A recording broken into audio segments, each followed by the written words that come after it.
Hello and welcome to another episode of Nevermind the Dambusters, the podcast dedicated to all things RAF Bomber Command, with me, Jane Gulliford-Lowes, and James Jefferies. How are you, James? Good, thank you. I'm in Norfolk at the moment visiting my dad. Been lecturing Essex now for a few weeks, really enjoying it. And I've got an upcoming talk with I'm part of a panel at the Royal Aeronautical Society talking about the video game Scramble, which is quite exciting. But how are you, Jane? I'm all right, apart from the fact that I've got 2 black eyes and almost a broken nose. But apart from that, I'm great. Yeah. You had an argument with the boot lid of the Audi the other night, so I came off worst. But apart from that, I'm fine. Mm-hmm. I'm working hard, still getting used to working full-time again, which is taking a bit of getting used to. Yeah. Still waiting for the final proofs of Invisible campaign to come through, hoping to see the cover design this next week, which I'm really excited about. Exciting, yeah. And fingers crossed that is now going to be out before the end of the year. But you know how things are with publishers. We'll just have to wait and see. It's been such a long time coming. So, I handed in the manuscript, months ago. I think I finished it in about March. So anyway, wow. It won't be too much longer. Yeah. Perfect. Anyway, I can't wait. That all sounds very exciting. Royal Aeronautical Society, get you. Yeah. Yeah. It also ties in today with today's episode, as we're going to be looking at Bomber Command video games. And we're joined today by Ethan Adato. Ethan graduated from the University of Iowa in 2021 with a BA in History and a Museum Study certificate. He's since worked for Battle Guide, previously Battle Guide Virtual Tours, in 2022 as a tour manager working to create battlefield tours alongside military historians, including Clive Harris, Paul Colburn, Jesse Alexander, Marcus Cribb, and some guy called James Jefferies. Ethan was part of the Battle Guide team, which produced a series of short videos for the Commonwealth War Graves Commission. I saw those. Yeah, they were fantastic. And for the last 2 years, he's helped to produce YouTube videos for Battle Guide YouTube channel. What an absolutely cool job that is. Ethan, welcome to the pod. Great to have you on. Thank you very much for inviting me. I'm very excited for this. Ditto. Now, obviously, I worked with Ethan. It was the Augsburg raid we did, Battlefield Virtual Tour, which was incredible. I really enjoyed doing that. Something close to my heart, and now I've got the book, obviously, on the way. But we also met up in the summer this year, walked around London, visited quite a few sites, went to the Imperial War Museum. We went to RAF Museum at Hendon, former RAF base at Hendon. And with the Augsburg raid, as I say, you were doing the tech, I was doing the waffling around. But part of the tech was us using video games, and we used War Thunder to recreate some of the stuff, including a dogfight scene between a Spitfire and a 109 that led us to actually playing War Thunder online against each other, which we've been doing ever since, haven't we? And made clear with my very, very awful skills as a tank commander as well. But yeah, we chatted a few times whilst online about the role of video games in history. And this has been a part of my PhD. I've done talks about it. I'm going to be doing talks about it. And it ultimately led to this video because, I think the talks, I found them very interesting. There's so much to talk about when it comes to this.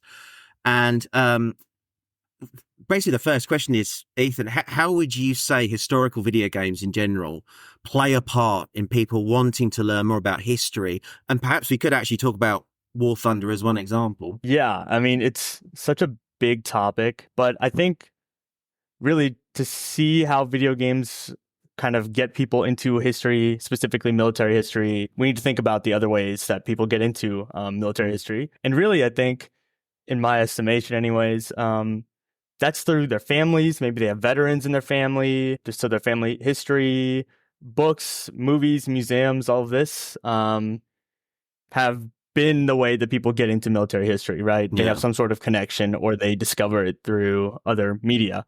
But of course, with the rise of video games, it's younger and younger audiences really playing video games all the time. That's kind of the way of the future, I think, in a lot of ways. And I'll even just throw some statistics at you. Please do, yeah. There's a bunch of different studies. In America, 65 to 70% of Americans play video games. Wow. I think around 3 billion people around the world. And $247 billion in revenue in 2022. it's huge. And if you look at the kind of ages, according to the Pew Research Center, 60% of Americans 18 to 29 were playing video games, or reported that they were playing video games in 2017. And of that, 62% reported that they typically play strategy games, and 42% reported playing shooter games.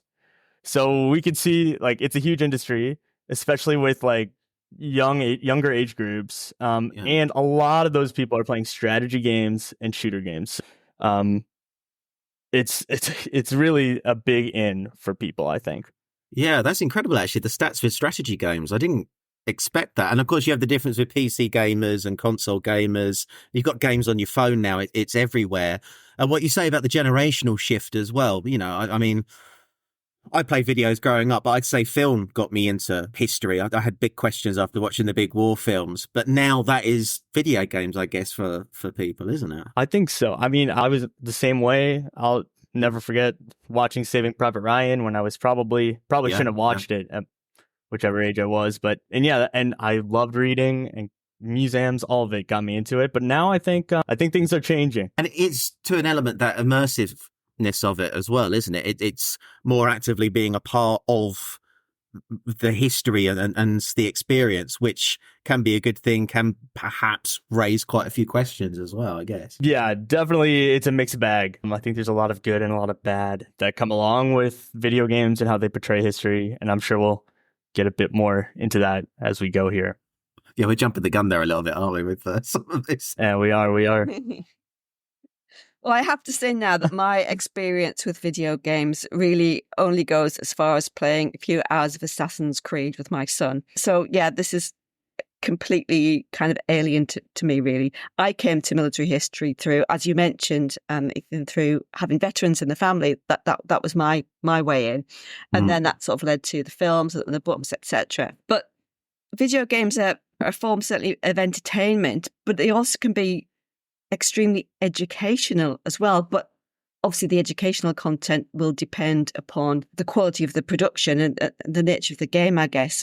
What would you think about that, Ethan? Yeah, I mean, I think actually mentioning Assassin's Creed, I think, is a great example. I mean, it's a huge game, millions of sales. I don't have the stats up in front of me for it, but tons of people play it. And I mean, just to describe it for listeners who haven't played Assassin's Creed, it's a historical, like, action adventure game where you fight through different time periods. Settings include the American Revolution, the Italian Renaissance, the Peloponnesian Wars, the Islamic Golden Age, and it goes on and on. That's one of those games where they really do include a lot of great history, and I think it's a great example of a game that really gets people interested in the time period, even if they might not be very into history.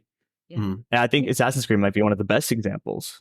We actually went on holiday to Monteriggioni, which is where I think the very first one is based in Italy, which was absolutely, it's fantastic. Yeah, it's that wasn't why we went there. We just happened to be there, but because you can sort of see the layout of the actual town in the game, which is quite impressive, actually. This has got me thinking, especially with the Assassin's Creed, is the experience is my favourite Syndicate. It's Victorian London, and there is a segment in the First World War as well where you have the air raid, Winston Churchill's involved, and actually you could argue that elements of it probably are heavily influenced by the Second World War. There's a lot of sort of, there's the Fokker triplanes over London in this mass air raid, and you go, how did they get there, and all this sort of stuff. But it's part of the gaming experience, but also that level of, you see the big figures like Churchill, Disraeli, Darwin and such like, but you're also going around the slums of London and you're seeing the people there. And this sense of full immersion is something you can't really do, as much. And that gives the extra sense of autonomy for the gamer. Whereas when you're watching a film, you have to jump to the scene that the director takes you from. With a game, okay, ultimately there is a grand narrative to follow, but then there are the side quests. There are I'm just going to go around London in a cab and just have a look around and maybe beat somebody up or whatever you want to do. And I guess that's something else that video games give as well, don't they? Yeah, I think I think a prime example would be for anyone who's played Red Dead Redemption 2. Oh, yeah. Or there are plenty of role-playing games that really put you into the time period. And that's something I think anyone who's interested in history that's kind of the dream, right? Is to be in a time period, be able to see what's happening. And video games really are the front line of that experience that we can get. Yeah. And that's the other thing, is it is the fantasy of time travel and experience. And I guess reeling it back to Bomber Command, I know when I was growing up and I'd watch the Battle of Britain or something, I'd want to be in the Spitfire, the Hurricane, and I would be playing in the garden or with my toys. The thing now is the virtual experience where you can jump in and you can play an arcade game, or you can play a strategy game where you are dowding and you go, well, can I do it better? Or flip side, you will be the Luftwaffe, and you're going, okay, can they actually win the Battle of Britain? Even though you're actually limited to what the game is able to do, you feel like you're taking on this what if of history, which I guess is another appeal to it as well. Yeah, I think the interactiveness of video games is the other big factor, right? And it kind of depends on your genre of game.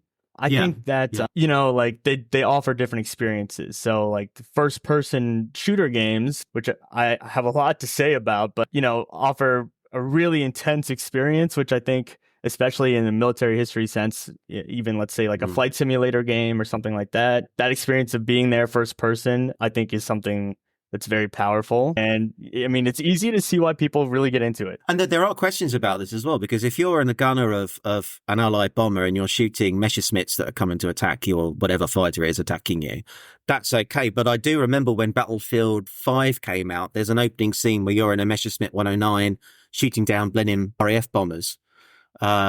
And that raised some sort of like, can you do that? Can you go on the other side? So there are these sort of questions being raised as well. Yeah, and I think maybe we're jumping the gun a little bit, but I think how these games portray different historical factions or groups of people and the violence of, war is varies game to game, but I think it can have very, let's say, positive or educational experiences, or contribute to maybe a lot of misinformation, or maybe even, let's say, dehumanizing or glorifying of different people. Yeah. And that's where you really get into the mixed bag that is video games and their portrayal of history. Yeah. And I know we've got a couple of examples we kind of toyed about. Bomber Crew is an interesting example, but just kind of like going back to what we're trying to do here is this leads us to the impact on our understanding of history. And I know that one example you wanted to talk about was the Gary Grisby games. So do you want to talk a little bit about that? Yeah. So for those of you who aren't familiar with Gary Grigsby and the game series that he started, they are perhaps, not perhaps, they are the most, let's say, detailed simulations of different military campaigns. So there is the War in the East, which details the Soviets, or the German invasion of the Soviet Union in 1941 in the Second World War. They did War in the Pacific, which is the Pacific theater of the Second World War. And most relevant to this podcast would be Gary Grigsby's Bombing the Reich. And Bombing the Reich is an incredibly detailed simulation of the Allied strategic bombing campaign against Germany in the Second World War. And when I say detailed, I do mean detailed. There's a historic pilot database of over 18,000 pilots. Data is tracked, like ground kills by pilots and aircraft losses. And the player kind of serves as, you could say the Allied bombing command, let's say, not just one nation's bombing command. You kind of serve as all the allies together. Yeah. Sending out your individual planes, in groups, and basically planning all of the bombing raids. And what is perhaps most interesting about this game is that victory is achieved by reaching air superiority, industry damage, or terror. And all three of those are scored, and that's how you win. Wow. And this brings up, this game, I think, says a lot. If those are your three objectives, air superiority, industry damage, and terror, that is, I think, actually a great summary of the Allied Bombing Command campaign, I should say. And I'm very curious to hear what you two have to say about it. So I'm guessing that is determined what targets are picked and how heavily they're destroyed. Is that about right? Yeah. Yes. Yep. Does civilian casualties figure in that as well? Then, if terror, inflicting terror, is one of your end game, if you like, is how is that actually measured? Yeah, terror, I'm not sure exactly how it's measured, but I do know that bombing like a major city, like let's say Dresden, for example, will definitely cause terror. And it's interesting because in reality, at least from my knowledge, and maybe I'm wrong, but terror or bombing a country into submission has not necessarily been the most successful way, bombing civilians. Yeah. Just look at the Blitz, for example. That only stiffens resolve. But I think the combination of those three, it does say a lot. And yeah, so this, it's quite an interesting experience. I don't think there's any other game like it as far as such a detailed simulation. And if you are into gaming and you're into, Second World War, it's an older game, but it's definitely worth taking a look at. But so as a game, it's just on its own. It doesn't dictate what happens on the ground with, if you don't go down this strategy, Overlord doesn't happen or something. Is it just looking at bombing Germany? Italy's included in there. Right. It's most of Western Europe, and I don't believe that your actions will cause, let's say, the Normandy invasion to succeed or fail. I don't think that's how it works, but those events do happen as you play. So it all kind of, you're just one component, really. And obviously there's in reality, maybe things are slightly more, they're definitely more connected than the game can really show. But yeah, so Italy is in the game as well. So yeah, which is also quite interesting. Wow. In North Africa, I think, too. So carrying on with the grander strategy games that cover the topic of bombing, and especially strategic bombing, there are ethical and moral aspects to consider, aren't there, as games sort of play out real events. Now, I'm not a gamer, as I've said, and I must confess I am a little uncomfortable with this, with the whole thing. It's not just Second World War gaming, but just the whole sort of concept of killing pretend people for pleasure thing, if you like, but especially in this context of Second World War, where you are perhaps recreating actual operations, actual raids. You've touched on Dresden, and again that we've just been talking about, bombing Germany. I struggle with that, to be honest. I just wondered what your sort of thoughts were. Yeah, I would also say I feel the same way as someone who very much enjoys a lot of these games. It is slightly, for me at least, slightly disturbing that games where either you're commanding or in first-person games directly carrying out acts of war is a bit disturbing to me. And I think on some level it can trivialize, a lot of deaths and a lot of people suffering or disrespect different groups of people. And maybe even more so in these grand strategy games like Bombing the Reich, where you're just looking at numbers, right? And although I will say numbers speak for themselves often, if everyone's just a number, that's not exactly the idea, the values that we really want people to take. But I would say, and I would also bring up like how these games kind of, the appeal that they have really with grand strategy games, just to define them, are strategy games that are involving the micromanagement of politics, your economy, and the military of a nation. So it's kind of that big zoomed out view of history. Right. Yeah.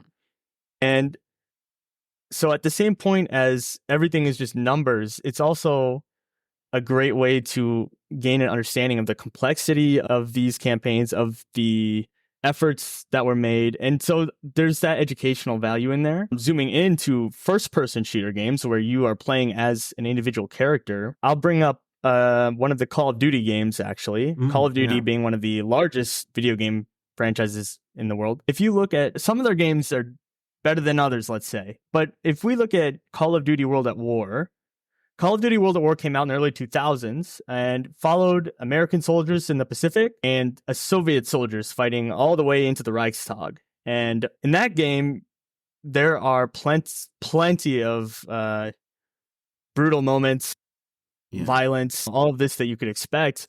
But at the same point, it really didn't shy away from showing what actually happened. And I think even in the campaigns, you see real footage of these battles, which I think is quite interesting. So I come out of it with kind of a mixed bag of how I feel about it. I see the value of like the education. I see the entertainment in that, these games, either you're put into a place of immense power in like your gameplay where you're controlling a whole bombing campaign, or you're fighting your way through, the Reichstag. You can see why it's fun and attractive in an entertaining sense because it's dramatic and exciting. I still don't know exactly how I feel about it. Yeah. James, what do you think? Yeah, I'm guessing as well with the Gary Grisby game, you don't see what happens on the ground. You send your bombers out and you get the statistic. There's no gameplay at all. You're just looking at numbers. Yeah, it'll be this factory's been damaged to this %, let's say. Yeah, and I guess that there is an aspect of modern war where there is that element where you don't have that engagement. You don't see a lot.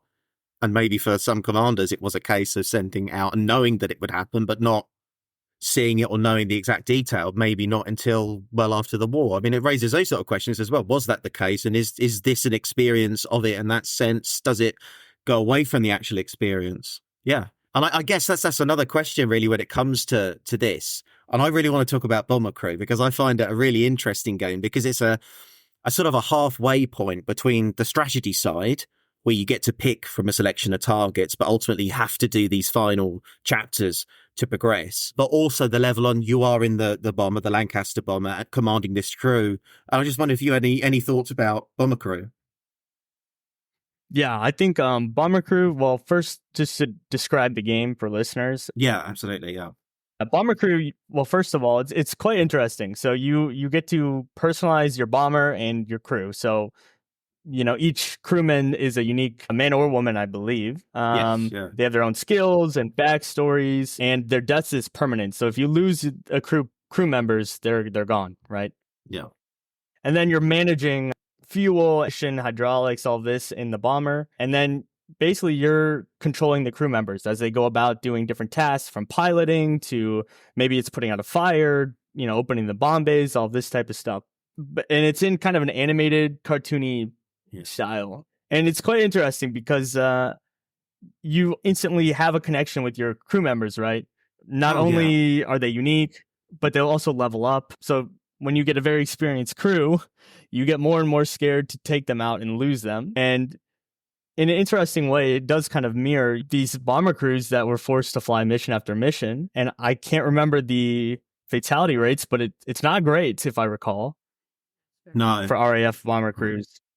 Yes, between so I think bomber crews. Yeah, 45. Yeah, I mean, and that's just awful. And so I think Bomber Crew is it's a great game, I think, in terms of education, but it does totally leave out a lot of stuff because it's simplified everything. And it's in the same way as Bombing the Reich doesn't show, civilian casualties or anything like that. Same with Bomber Crew. You might destroy flat guns or submarine base, but you're not really seeing the impact on civilian populations. Yeah. But James, I know you've written about Bomber Crew, so I'm curious to hear what you think. Well, I've given a few talks about it, and as I say, this cartoony nature does have a little bit of detachment to it, to the reality. And when you drop the bombs on the targets are very obvious. There's factories in fields. There's no cities to bomb. There's a few towns and such like, but they're never next to what you're supposed to be bombing. Of course, there's a Dambusters mission and a couple of others. You bomb Hitler's headquarters and stuff. It's the box ticking, so you've got to get the Dambusters in there, sort of thing. But the other thing that I find especially interesting about it, one thing I just want to mention is if a crew member catches fire or is injured, they don't do anything about it. They just stand there and die. You need to order them to heal themselves and stuff, which is really bizarre, a thing to decide to do. But anyway, yeah, you have a recreation of the Bomber Command Memorial in London, Green Park, London, outside near the RAF Club. And on it is a long wall that when you lose a crew member, they're put on that wall on your game save. So if you have multiple saves, that soon adds up as loads and loads of names. And I've played it. I would not be comfortable with that at all. It's kind of, you do ask questions over the decision to do that. Because I would say I do like that, because I think the less that we see soldiers, airmen, and everybody, the more we see them as numbers or just some historical figures, I think the worse things get. I think having the names go up on the menu is a reminder that like this might be a game, but this is a game about real people, and a lot of them didn't make it. And I think in terms of remembrance, in terms of respect, I think it's a good reminder. At least that's how I see it. But I can definitely see it is. I mean, it's uncomfortable, and that's okay, I think. Yeah, and it's a British game, I believe, as well. Yeah. Yeah.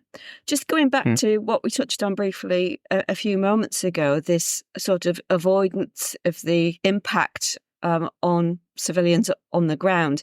I think that's something which tends to be reflected in film and popular culture anyway. There is that, well, let's not talk about the end game, if you like. And I'm thinking particularly about Masters of the Air, which I know we spoke about in an earlier episode a few weeks ago. There's a small element of, walking through bombed out German cities, and there's a little bit about the Blitz in London. But other than that, it doesn't really deal at all, I felt, with what it's like on the sharp end. What is the end result? What is the end game of what these guys are doing? And I think that perhaps is where it was let down. But it's interesting that that's sort of reflected as well in gaming culture, if you like. Yeah, I think, if there's one example I can give here, if we look at Gary Grigsby's War in the East and War in the East 2, again, about the Nazi invasion of the Soviet Union, you can see why it would be interesting if you're into strategy games, if you're into puzzles, if you're into history, why you would want to see if you could lead the German Wehrmacht to victory. I can see the appeal. But at the same point, if you're developing this game, are you going to include the Holocaust? And then is the player going to have to carry that out? Or how are you going to make that work? And so on one end, I think it's just very, for any game studio, how are you supposed to handle those topics? And I think a lot of games, the answer is we don't handle those topics, because that's just, let's just avoid them. And it is understandable to a degree, because, it's how are you supposed to make that kind of gameplay work in a way that the player isn't actively committing a genocide, right? And so I do understand the difficulties, but that does not necessarily excuse the fact that if you're playing a hyper detailed simulation of the Eastern Front, there is zero mention of the Holocaust or of, war crimes of all types. And Yeah. Exactly. And that being said, there are a few games I can't think of some of the names or specifics now. I know there are games that really do focus around either playing as a civilian in a war zone, trying to survive and stuff like this. So there are games out there that deal with it, but not many of them. And I think, that's one place where I think gaming, along with the rest of movies and TV shows, really could pick up some slack in kind of how they sanitize war. And I also think along with that, there's this there's a tendency to glorify one side over the other, where one side, like let's say the Americans, can do no wrong, they're fighting the Nazis and whatever, and that really ignores reality of maybe not everyone is as great as they say, and omitting a lot of crimes that happen. So I think it's quite an interesting topic, and I think it's stuff, these things have not really been addressed enough, I think.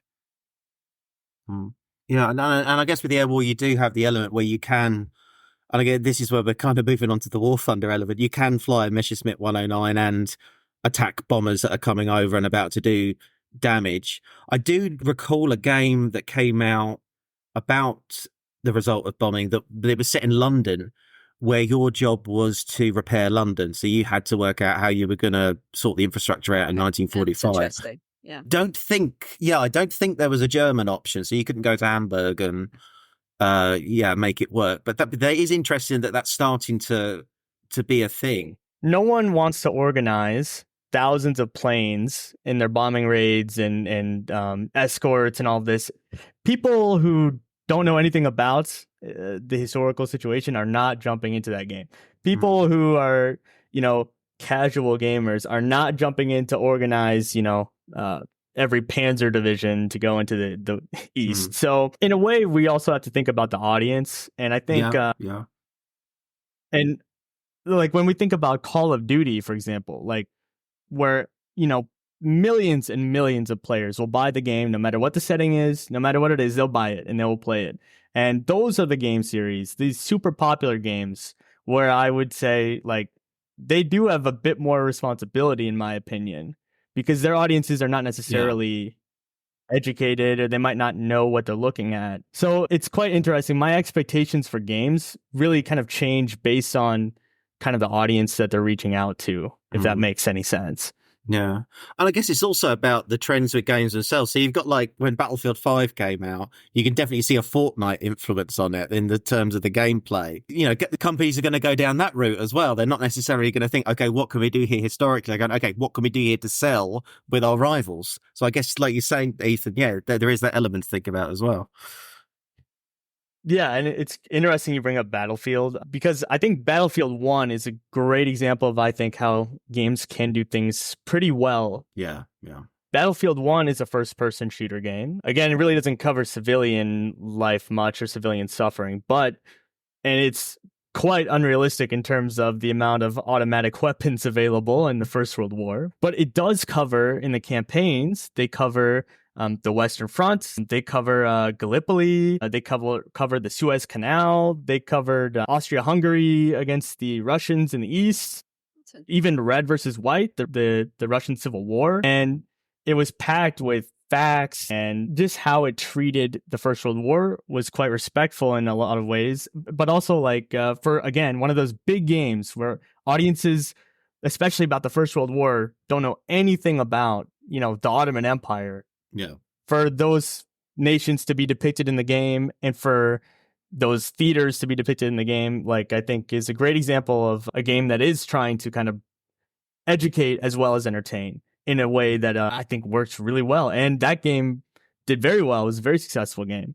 And then, of course, it was followed up by Battlefield 5, which definitely went in the Fortnite direction, as you said. Yeah. Can I just ask a question about fantasy element of some of these games?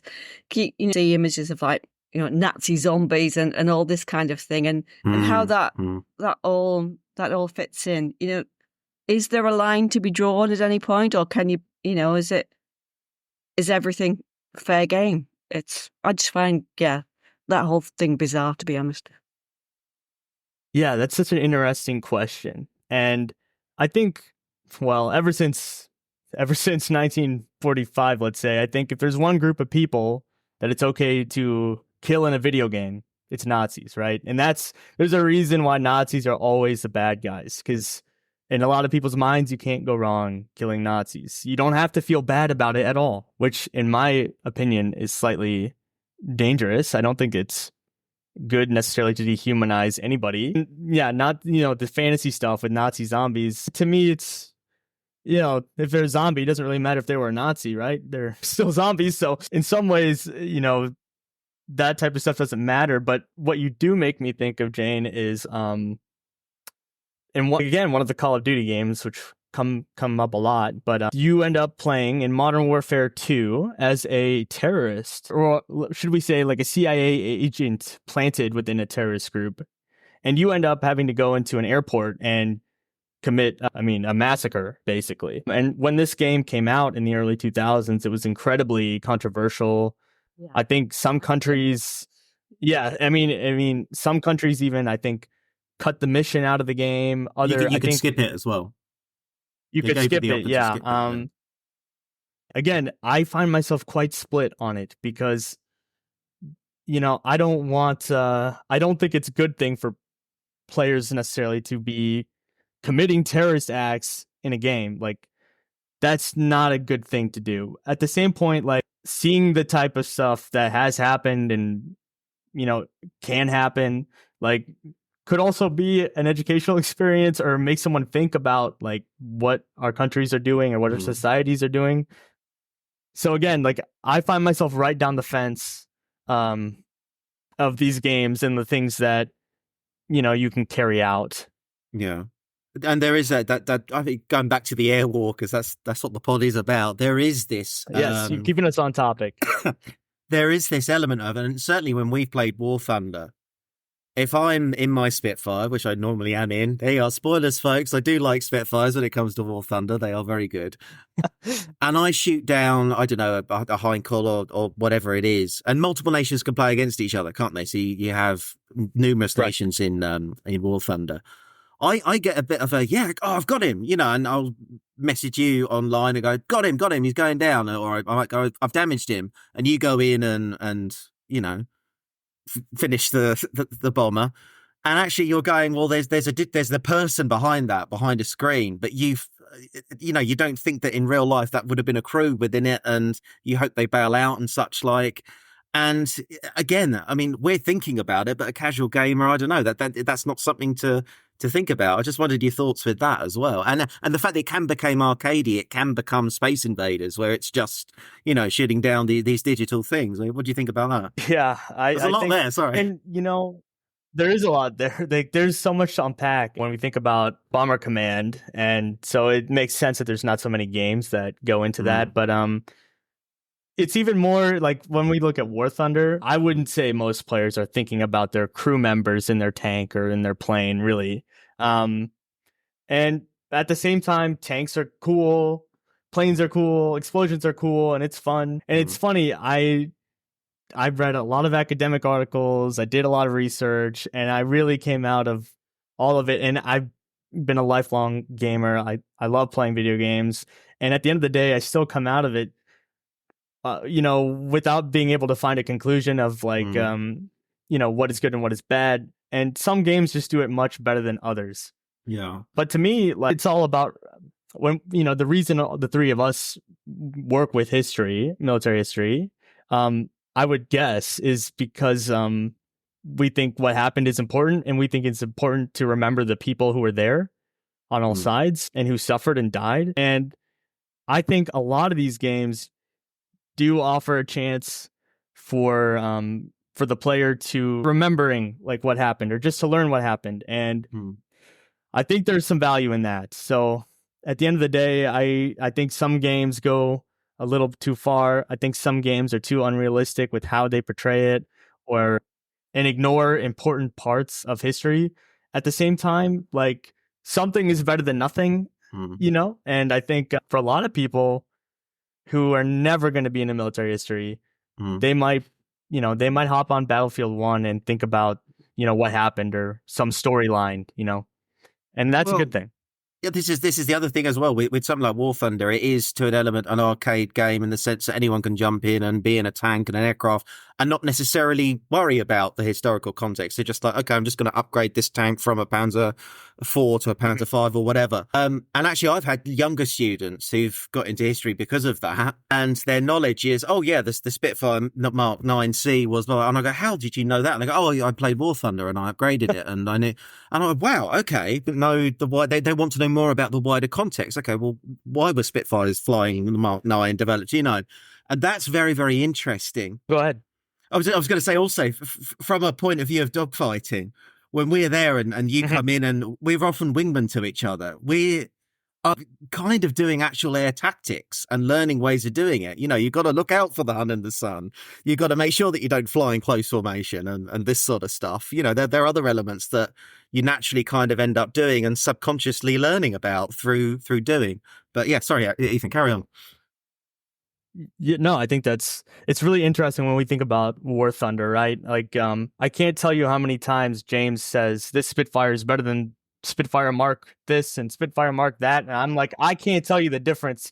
And he's like, well, the engine's a little different here, and this one's a little faster at a higher altitude. And I'm like, I don't know. I'll just whatever you say, fine. But I like to think that thinking about this type of thing, about how difficult it is to dogfight, of like even identifying planes, enemy planes, is quite difficult. If you like really don't know all the planes and you see something in the air, like I can't identify half the planes that we fight. At least for me, with the context of that I know, I only have more respect for the pilots who actually went up there and flew. Now, for someone who doesn't have that context, maybe they just have a fun time, and that's a good thing. But hopefully, I like to think that some of them, you know, might think, wow, like I couldn't imagine actually trying to drive this tank, or imagine actually trying to fly this plane. And that like little thought right there, I think, is a great thing, because A, they're remembering, thinking of what happened. B, maybe that's the thing that gets them interested into the Blitz, let's say, or whatever it might be. And so, yeah, I think games like War Thunder, they don't need to convert everybody into historians. But even if there's just 1 out of 10, 1 out of 100 people who picks up a book, like that's huge. That's great. And so I think it's a really great thing about a lot of these games. I think one thing to remember as well is that people from the dawn of time have played war games in various, in various guises, I guess.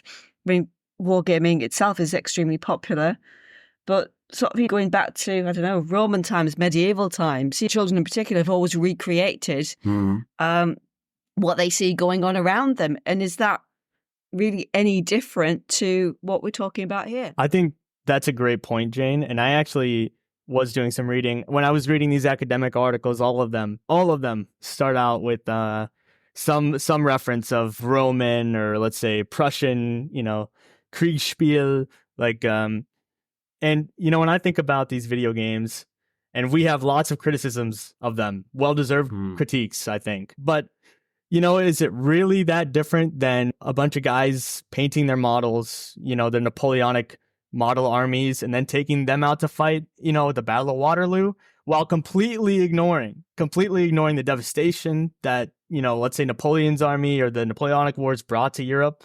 And no one ever has a problem with that. So I think video games are just an iteration of something that's been carried on a long way. And, even today, we can see some of these games are, some of our countries in the world, the militaries are using video games as training.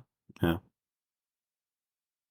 So, I think it is quite interesting of how we treat gaming now, video games, compared to, all of the board games and all of the different war games of the past, or the present still active scene for them. But I think sometimes I wonder, like, we can critique video games quite a bit, and they do deserve it. But also, especially if you're really into the Napoleonic Wars, like, you should go and have the model armies and replay the battles. That's fun. And maybe if you're in the military, like, you can get something out of that in studying these games. Sometimes I wonder if our, how much we critique these games, is fair or not. But and it's quite interesting to think about where this will go in the future too. Well, VR and such, definitely. About commando comics and things like that. How it almost, literally cartoonifies, if you like, or caricatures events that have taken place, or fictionalizes them, or whatever. There's such that whole. It's just a massive rabbit hole, isn't it, to be gone down, really. One thought that came to me is that the VR element, and you did have on the BBC website, not so much a game as such, but you had the audio from a raid on Berlin in, I think, 1943 or something. I don't know if you've seen it, either of you. And you had the computer generated image of the crew, and you could see the target ahead and everything. And it does make you wonder what there is in the future here. I'm sorry, but my favorite podcast will always be Dan Carlin's podcast, Hardcore History. He did a VR experience about the First World War trenches. And I remember he was saying, like, how far do we take this before people just won't do it anymore? Because it's so awful. Like, I think he talked about including smells and things. And he was like, if we make this too realistic, no one will ever want to do it because it's too much. It's awful. And I guess that is a point in gaming where, like, in VR and all this experiences where, like, it's so awful and horrifying that no one will do it or play it, there's also the flip side of reality is when it comes to First World War, the actual fighting is not most of your time. You're spending time sitting in a trench, cold, looking out, hungry. Right. Same goes with bomber crews. And fighter crews and everything. A small part of the actual fighting, a lot of it's sitting in the dark going, I hope my suit doesn't, conk out, or actually the left arm isn't kind of heating up here. Is it broken? Oh gosh, I hope the rest of the suit doesn't go, and blah, blah, blah, blah, and trying to stay awake and taking things to stay awake. So the experience, the actual seconds of a night fighter being seen, and you go corkscrew, starboard skipper, is absolutely the smallest part. So it does raise that question about how far do you take this sense of reality, the actual experience? Because it could be quite boring, actually. A video game needs to sell, and Yeah, frankly, no one wants to. Well, I'll not say no one. There's someone out there, but not many people want to sit in the trench for 5 hours or 10 hours before something happens, right? So will we ever see something like that? Probably not. But what is interesting is, how some of the, especially if we look back at the Gary Grigsby games, like, again, the organizing of the planes, of the sorties, of the raids, or if we look at War in the East, I need to go and make sure that my railroad gauges are fixed, and then we fix the logistics situations in the Eastern Front.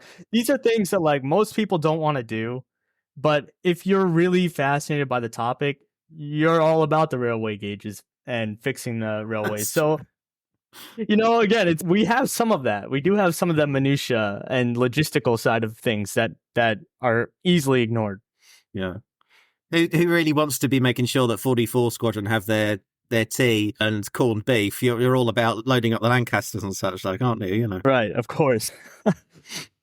Well, we're going to have to wrap things up there. That was absolutely fantastic. Thank you, Ethan. It was such a fascinating discussion. And I think we've touched on so many issues there. There's a lot more debate to be had, I think.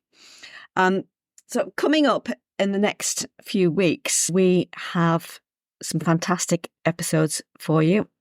Some additionally fantastic episodes. We've got Coastal Command. I know a lot of people have been asking for an episode about that. Yeah. We've got a discussion about the contribution of aircrew from the Caribbean, which I'm really looking forward to. That's going to be great. A really interesting thing. We're going to be talking about a bomber crash, which happened very close to my home, 1944, for which a memorial is being unveiled in a couple of weeks' time in my village. We've got Luke Turner coming on to talk about men at war.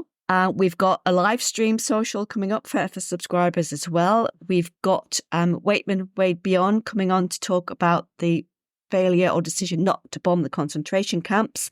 And we're also going to be talking about, did Bomber Command succeed? So there's a huge amount to get its respective teeth into there.